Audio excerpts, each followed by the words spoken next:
Was the game plan to trap off their ball screen? How do you? Yeah, no, we came into the game with a plan, and I was really pleased. You're playing 5 games in 10 days, 3 top 25 teams, and then another team that played in the NCAA tournament this past year. So you had to prepare for every single one. And I wasn't concerned about the physical fatigue because they're 18 to 22-year-olds. I mean, nobody wants to practice anyway. So you're just playing games, a little walkthrough game. So it was perfect. But the mental side of it, I was concerned with. Our Michigan game showed that in the first half because we could not follow a scout. And then tonight we came into a game, and our goal was to double Sabrina off all ball screens. And then we were just going to zone the area and get under or go over, depending on how far out the ball screen was on the rest of them. And I thought we did a fantastic job. Our players did a remarkable job of executing. Defensively, I don't know when the last time Oregon's been held to 61 points. It's a team that loves to put up points, and we just did a remarkable job of taking them out of everything that they wanted to do. How big was Jones during that, Jasmine Jones? Jazz was big there. She played really well in the third quarter, came up with some baskets when they were really trying to face guard Asia, and that's what she can do. I mean, we have a talented basketball club. We've got some players that are going from being role players to now they're being starters, but then we have some players that are coming off the bench and doing some really nice things too. I thought Sydney Sembrata in 9 minutes gave us a big lift in the first half. I took Asia out with 8 to go in the second quarter.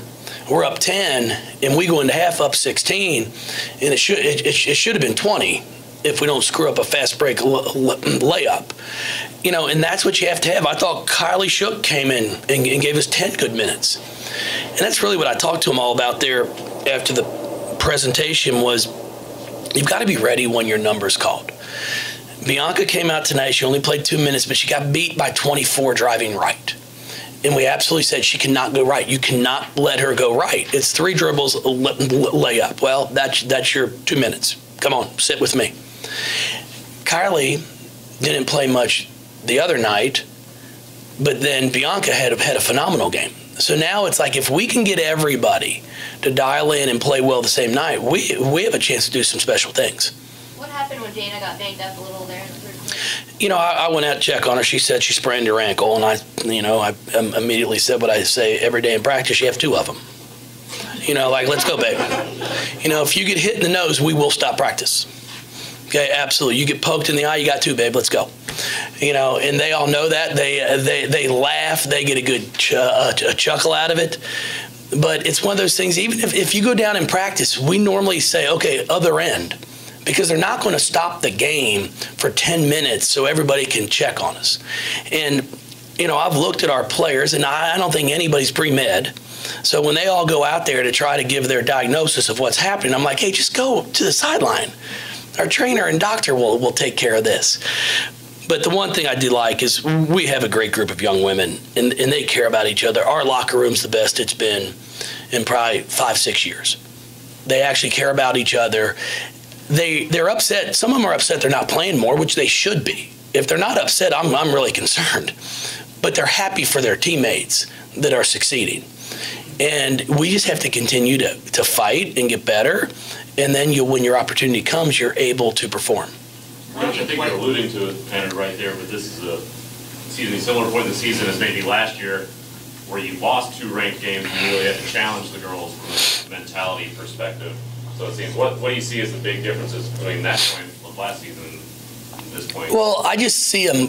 Our locker room's better, so the chemistry's better. So when teams make runs, instead of pointing fingers, they're all challenging each other. We need to stop. They know who the hot person is, which is not always done, not just in college basketball, but pro basketball, anywhere. When somebody's hot, get them the ball. And I thought we did a great job of that in the third quarter with Jazz. I think she scored 4-6 straight for us, which was big. And that's really, I think, the difference for us is you've got players that want to win, don't care who scores as long as we score. Were you planning on sitting Asia for as long as you did in the second quarter? Well, I took her out. You know, we're up 10. She's got 2 fouls. The last thing I want to do is pick up a third. And my goal was to see if I could go 2 or 3 minutes. Well, when we started extending the lead, there was no sense to put her back in the game. I mean, I never claimed to be smart, but I'm not stupid. You know, it's like, why put her back in the lead? We actually have some momentum going. And then it gave her 8 minutes of rest. Because I didn't take her out. I don't believe the entire second half. I know a lot of focus has been on what Zambrata can bring on the offensive side, but she had a couple of big plays on the defensive side in Durr's absence. How much confidence does that give you in her seeing that out on the court? You know, it's with Sid, and I love her to death because she's really starting to get more personality. I tell her all this time, when Sid makes a defensive stop, it's because the girl makes a move and then tries to make the counter move, but Sid's never reacted to the first move. So when she makes the second move, she's standing right there. It's perfect. And I give her grief, but she's working on it. She's working extra with strength and conditioning, with Tina Murray on her foot speed, just trying to get some quickness things, and it's paying off for her. She came up with a few loose balls today. Same thing in our Michigan game. You know, she's doing exactly what I've asked her to do. The hard thing for a lot of players is they come in and want to be all-around players. I want to be the point guard. I want to be the scorer. And I'm like, sometimes do what you do really well and stick with it. You know, and Sid can score the basketball. And that's where she's a huge lift for us. I mean, the first thing I do, I put her out there, she gets wide open 3, and all of a sudden she wants to become Kyrie Irving and shot fake and try to make some dribble move.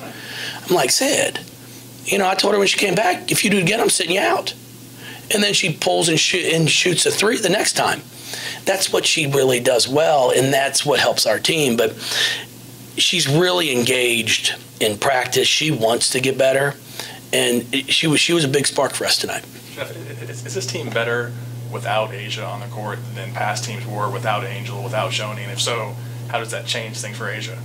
I think we're deeper. If that, you know, like with Shoney, with Angel, you know, I don't necessarily think we had the depth at times. And then what we're able to do with Asia is take her off the ball, on the ball some, and move her around. And her teammates do a remarkable job of setting screens for and finding her in space. But for Asia, it's kind of and I told her tonight, I mean, this is the best thing that could ever happen to you, is Jazz hit and pull-up jumpers. You've got Maisha now getting back to where she makes her 15-foot, you know, face-up shot. Sid making threes, because then it's going to take pressure off. Because you can't go and double somebody when you got others who can step up and score. How close is your team playing it to its potential? Well, I think we've got a long way to go for that. At least I hope we do. You know, we don't make the best decisions offensively at times. You know, we'll really work on time and score. Asia hit the 1-3 out of a set play, I think, to put us up 14 or 15, and then we get a stop, and the next time down the floor, she's about falling over and throws up a 3 and airballs it, which then turns into a 3-point play on their end. Well, now it's back to an 11-point game. And that's where I'm like, Asia, you can't score within the offense. If you have a layup, take it. But an off-balance 3 is not good, and that's part of our learning. It's just like up at Ohio State. You know, we get the rebound up 1 with 8 seconds left, and we're running down to score. Not a real good idea. So we have a lot of those situations that we have great film on because we've played really good teams that we can learn from, and those are the areas that we need to improve on. You get through this stretch undefeated, especially with the competition you play. How much confidence do you take forward? Well, I think it's a huge step for us. I mean, it's a big week. If you had told me, you know, a month ago that we'd come through this 5-0, I'd have told you you're probably wrong. 4-1, I would have jumped up and down. But 5-0, I think, shows the character of these young women that I'm working with. You know, we can play 2 ways. You know, when we're up at Ohio State, it's 95-90. And then it's a grinded out 74-61 against an Oregon team that puts the ball in the basket and can score. You know, we held Michigan to 6 points in the second half with 3 minutes to go in the fourth quarter. They end up scoring 12 total in the second half. I mean, that's pretty darn good.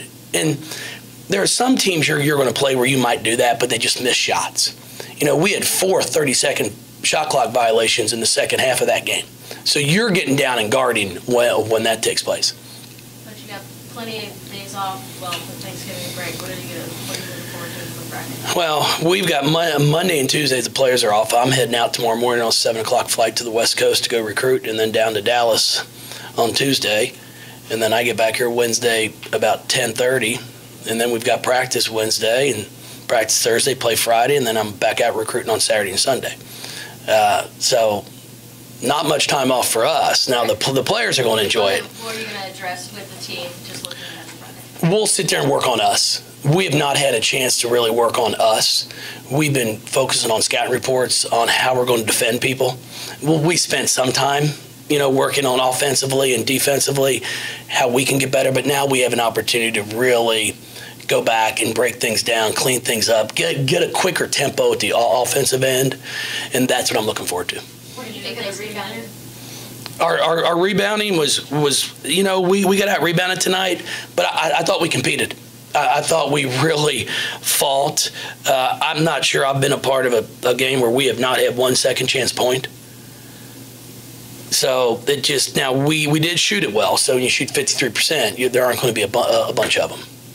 Can you talk about Sam Fearing's development on defense? I mean, she's taken several charges this season, and she seems to have matured quite a bit. Sam is her maturity level is what has changed her entire game.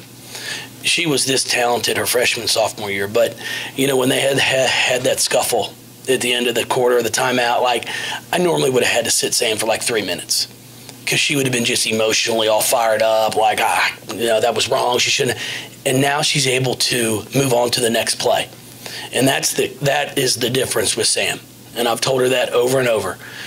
She's growing up maturity-wise, doesn't let one thing affect her, and then she's able to get back on the defensive end if she does something wrong on offense and come up with a charge, a rebound, and then vice versa. I mean, she had some big shots for us too there, and that's what we have to continue to get from Sam. I appreciate it, everybody. Thank you. Enjoy Thanksgiving.